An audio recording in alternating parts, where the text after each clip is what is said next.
భారత జట్టులో ప్రస్తుతం మోస్ట్ అండర్ రేటెడ్ ఆటగాళ్ళు వరెవా అనిపిస్తున్నారు. దానిలో ఇక్కడ మనం గమనించినట్టయితే మానవ్ సుతార్ ఫస్ట్ ఇన్నింగ్స్ లో 4 వికెట్లు, సెకండ్ ఇన్నింగ్స్ లో 6 వికెట్లు, అసలు నిజం చెప్పాలంటే 10 వికెట్లతో దుమ్ము రేపేశాడు.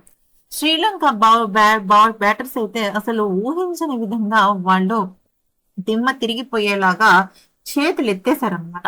అయితే ఈ నేపథ్యంలో player of the match award ని అందరూ కూడా మానవ్ సుతార్కే వస్తుంది అనుకున్నారు. ఎందుకంటే మానవ్ సుతార్ కూడా చాలా చిన్న ఆటగాడు, కేవలం 1-2 సిరీస్ లో తప్ప ఎక్కడా కూడా పెద్దగా ఆడింది లేదు.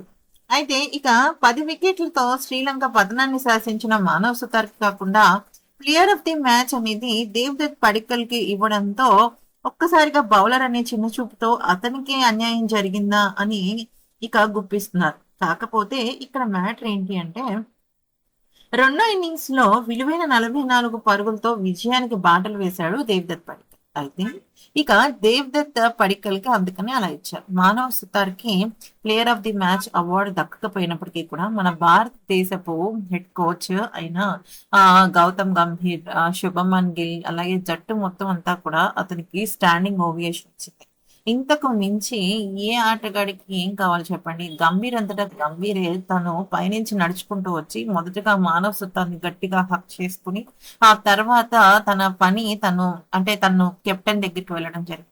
ఇదంతా కూడా నిజం చెప్పాలి అంటే మానవ్ సుతార్కు దక్కిన ఒక అరుదైన గౌరవం అని చెప్పాలి. కానీ player of the match award దక్కి ఉండుంటే చాలా బాగుండేది.